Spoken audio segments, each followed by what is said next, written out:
Estamos de volta com o TV Fevale Notícias, agora para falar de um assunto que está muito em voga, que é muito debatido, mas que nós, aqui no Brasil, principalmente, ainda temos muito a aprender e a caminhar para frente. Está aqui ao meu lado Jefferson Stout, que é representante do DCE aqui da Fevale e diretor da Secretaria de Direitos Humanos do DCE da Fevale e que vai falar conosco sobre uma palestra sobre homofobia e direitos LGBT. Jefferson, obrigado pela participação, por ter aceitado o convite.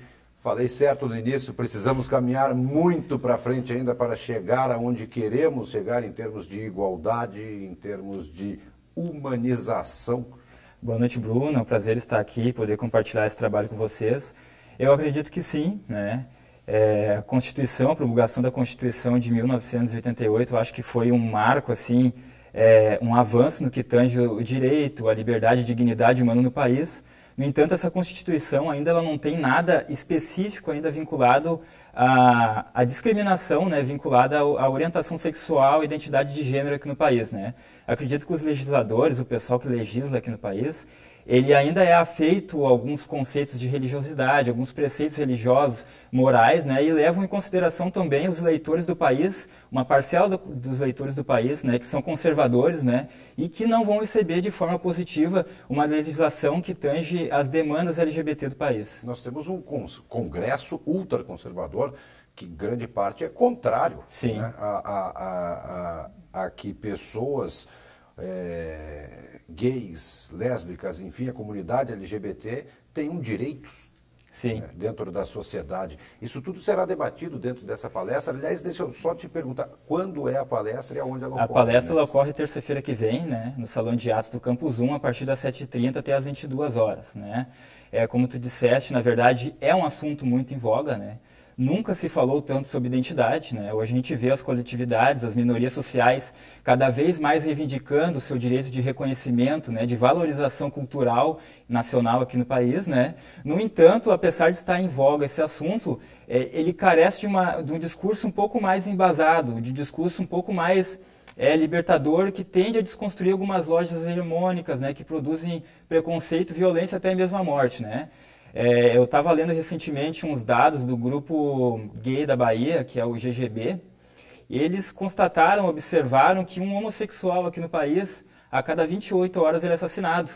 E cerca da metade dos homossexuais, os homicídios homossexuais que acontecem no mundo, são metades ocorrem aqui no país. Ou seja, a nossa sociedade é sim preconceituosa, é homofóbica, e ela tem muita dificuldade de reconhecer essa diversidade sexual, e não só a diversidade sexual, né, a diversidade racial, a identidade de gênero e todas esse pluralismo cultural, né, que nossa sociedade tem. Certo, você me passava esses dados ali fora antes da gente começar o jornal. E teve um dado, além desse que você falou, né? Nós somos hoje responsáveis por 50% dos homicídios contra homossexuais no mundo. Sim. Mas tem um outro dado de uma outra pesquisa que foi levantada, que um homossexual hoje no Brasil, ele tem mais de 700% Exatamente. de chance de morrer assassinado do que uma pessoa Exatamente. que não é homossexual. Segundo dados da União das Nações Unidas, um homossexual aqui no país ele tem 785% chances a mais de ser assassinado do que nos Estados Unidos, por exemplo. Isso é um dado alarmante, né? E ele carece, então, de projetos, né, que caminham na direção, né, de uma sociedade um pouco mais humanista, né, um pouco mais aberta à diversidade, né? Na verdade, essa proposta dessa palestra, então, que acontece semana que vem, na verdade, não é uma palestra isolada, né? Não é uma atividade isolada. Ela faz parte de um projeto de diversidade que eu escrevi dentro da Secretaria de Direitos Humanos, né? Eu aproveitei esse espaço político que o DCE me dá, enquanto diretor da Secretaria de Direitos Humanos, para construir um projeto em articulação com a Universidade Fevale, onde eu pudesse representar essas coletividades, essas minorias sociais aqui na instituição. Construir, de alguma forma, um espaço acadêmico e político onde essas coletividades elas se sentissem reconhecidas, valorizadas, né? Onde a gente pudesse dar voz a essas minorias aqui na instituição, né? Tentar desconstruir ou tensionar, de alguma forma, algumas representações pejorativas que caminham na direção de estigmatizar os corpos, né? De produzir preconceitos, de produzir práticas discriminatórias, torturas, essas coisas, enfim. Claro, eu vou te perguntar uma coisa, a tua resposta vai ser meio óbvia, até porque é claro que você acredita que a sociedade possa mudar a maneira de pensar, senão você não estaria trabalhando intensamente em cima disso. Mas a minha pergunta era, você acredita que a sociedade brasileira possa mudar a maneira de pensar? A tua resposta, eu sei, é sim, mas em quanto tempo? Quantas gerações nós vamos ter que presenciar, ou talvez nem mais estejamos aqui vivos para presenciar, até que se chegue a uma sociedade igualitária no Brasil?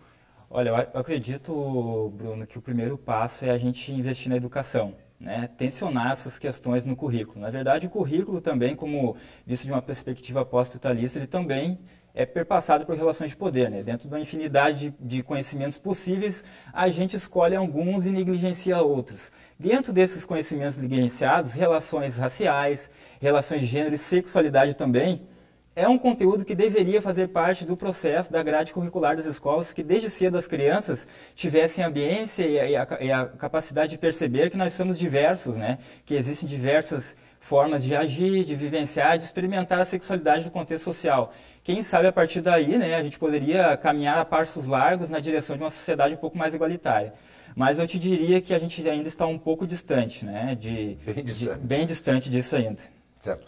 Jefferson, antes da gente encerrar, porque infelizmente nosso tempo é curto nesse último bloco, a gente tem que encerrar o jornal, só falando um pouco novamente da palestra Homofobia e Direitos LGBT, quando é que acontece e aonde acontece? Ela acontece então semana que vem, na terça-feira, a partir das 7h30, no Salão de Atos do Campus 1. Né? A proposta é trazer os acadêmicos, não só os acadêmicos e acadêmicas da instituição, mas a comunidade externa para dentro da instituição, né? Para a gente discutir, para a gente refletir, um espaço de questionamento sobre essas relações assimétricas, né, que se formam entre heterossexuais e homossexuais na nossa sociedade, que tendem a reproduzir e produzir preconceito, né, e até mesmo perseguição a essas coletividades. Beleza, Jefferson, obrigado mais uma vez pela participação, sucesso nessa tua luta, na tua caminhada aí e boa palestra na próxima terça. Então tá, muito obrigado pelo espaço, assim, que vocês me concedem de compartilhar esse trabalho que eu venho encaminhando aqui na instituição. Muito obrigado.